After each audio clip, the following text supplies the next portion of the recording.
So we came to know here that these children, they depend upon their parents. Then come for the working age. Working age is between 15 to 59 years. So working age is the most important. Usually this group forms the working population of a society. They are also biological reproductive. Most of the people this age desire a decent income and security of the work. Then come to the last one, that is the aged group. Aged group, that means above 59 years. When the person gets above 59 years, they get a retirement. The people, those who are engaged in a organized sector, they get a pension. Okay. But the people, those who are engaged in an unorganized sector, they cannot get any pension. That's why the people, those who are engaged in an unorganized sector, they work for long days until and unless they have the physical capability. Okay. And moreover, this aged group, they depend on the working age. Okay. Because when we are getting older and older, the medical expenses will be more. So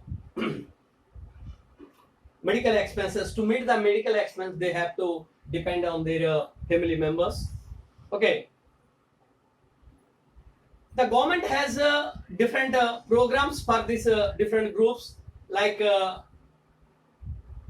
the children, those who are between 6 to 15 or 6 to 15 years, for them the government has arranged the midday meal scheme, and Anganwadi program is also there. Okay. Then come to sex ratio. What is a sex ratio? Write down. Sex ratio. The number of female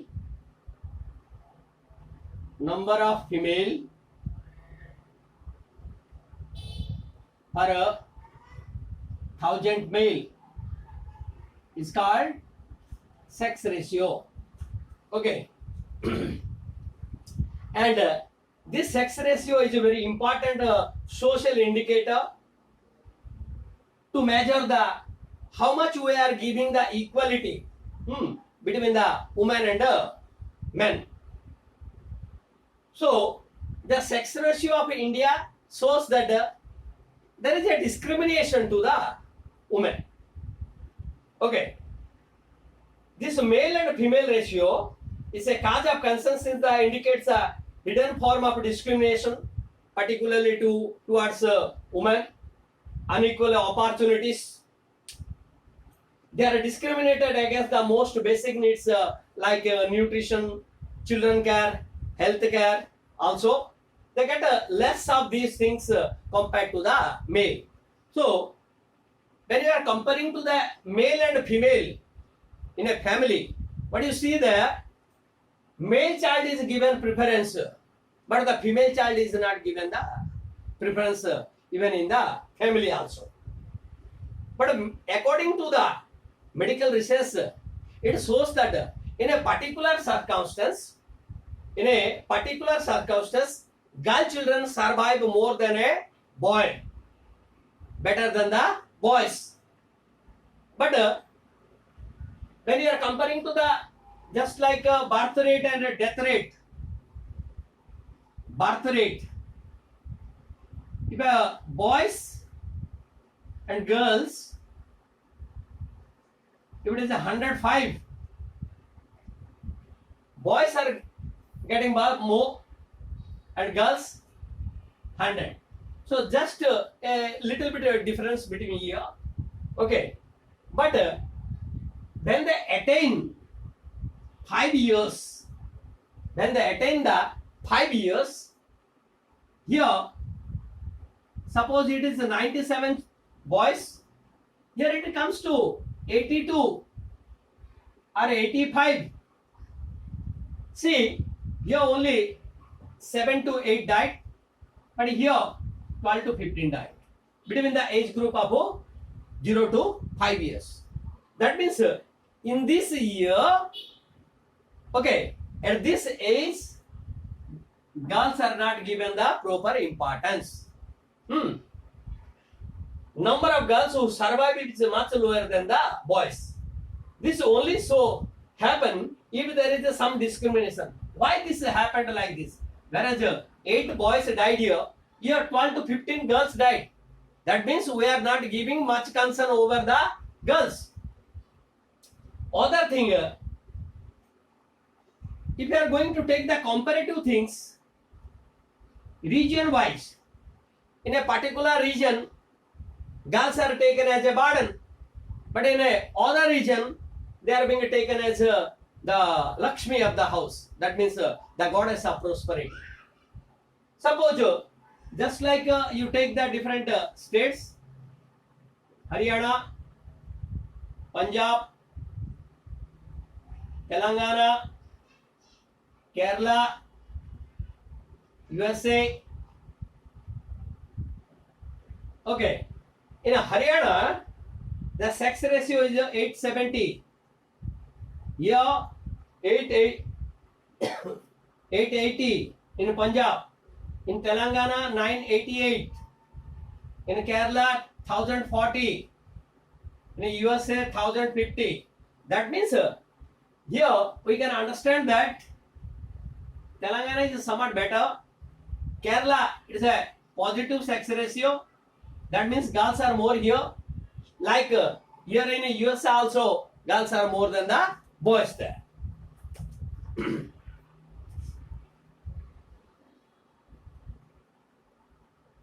A distressing aspect of the gender base in India that shows a little sign of going away in the preference for the boys over the girls. We have already discussed that boys are given the more importance in a family than the girl.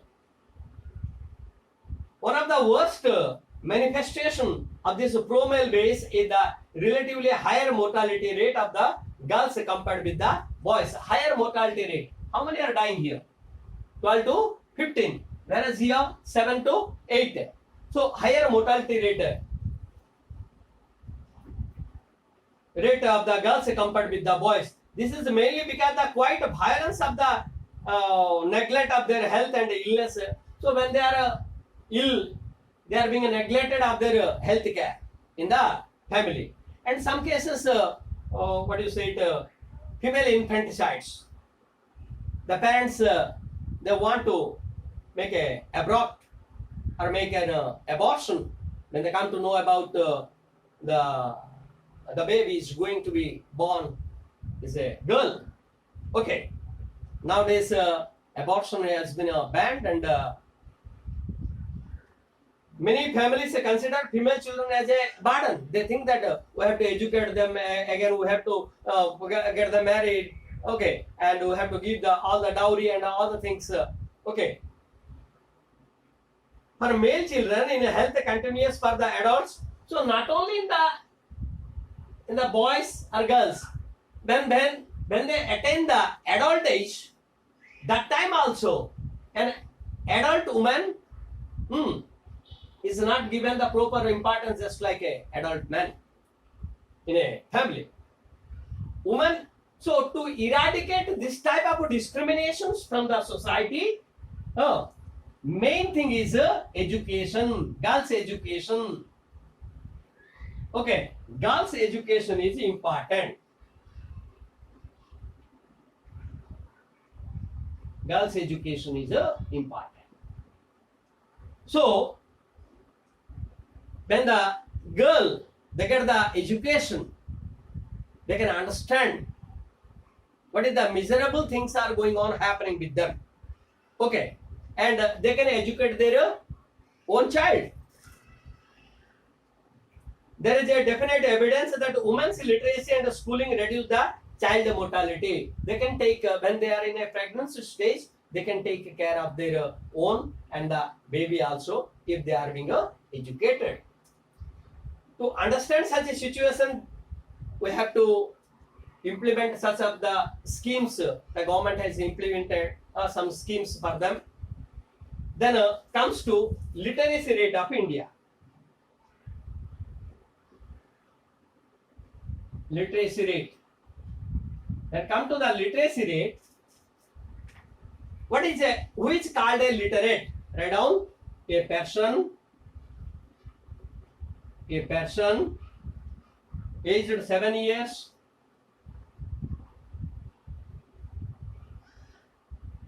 or above and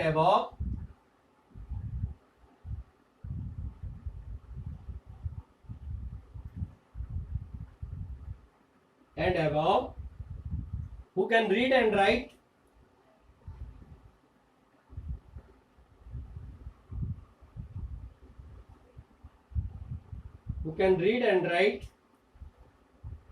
with understanding,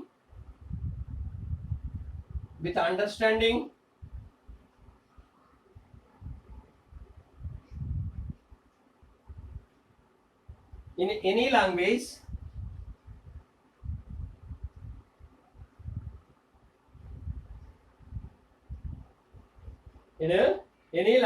is treated as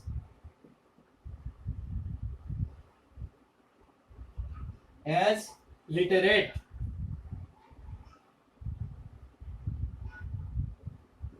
Okay, a person aged 7 years and above who can read and write with understanding in any language is treated as a literate.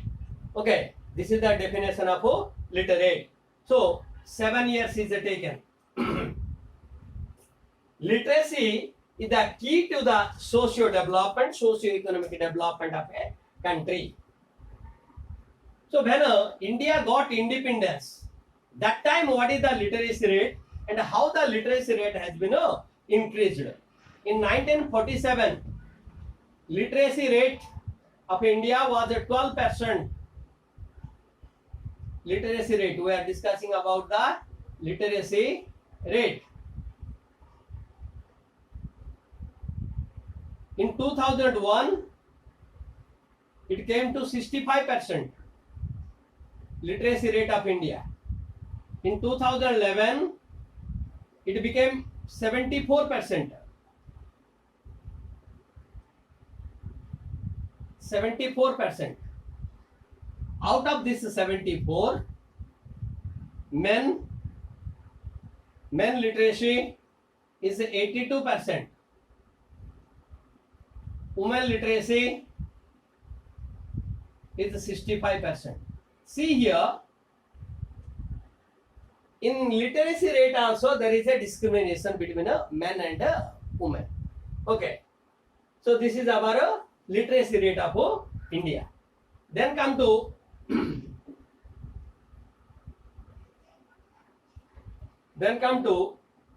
working population.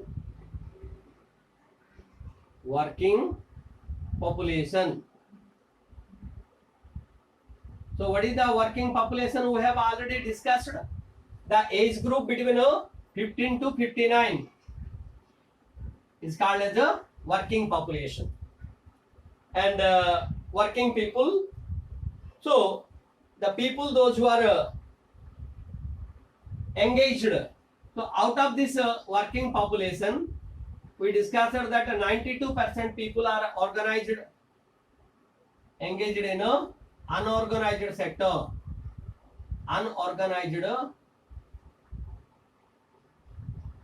Unorganized sector. Only 8% people are engaged in a organized sector. So out of this unorganized sector, census of India groups them into 4 categories. In unorganized sector, what are the 4 categories? First one is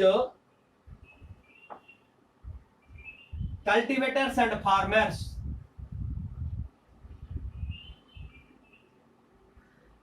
and farmers. So cultivators or farmers are those people who have their own land or they rent a land from others and make the cultivation, agricultural work. They are coming under the cultivators and farmers. Second one is agricultural laborers.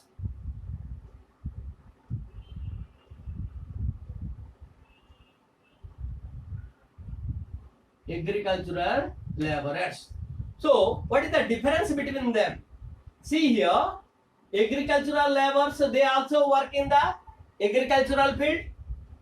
Cultivators, farmers also work in the same field.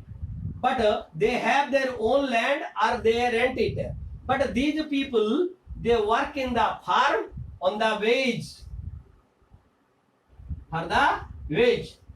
Okay, coolie. For the wage. Then workers in a household. That means like potters, they work in their own house. Potters, weavers, repair of footwear. Okay, all this comes under the workers in a household. Fourth one is workers in factories. So workers in the factories, that means they are engaged in some small factories, unorganized, not organized, unorganized factories and trading centers, casual labor, and all these occupations. So today we discussed about the population. In this population we discussed about the age structure, sex ratio, literacy rate, and working population. So next period we are going to discuss about the population size and the other things, population density, other things. I think you understood it properly. You have to note it down, the running notes also, and I'm going to send you the keywords of this lesson and the textbook copy. Try to understand the concept by reading the textbook copies. Thank you.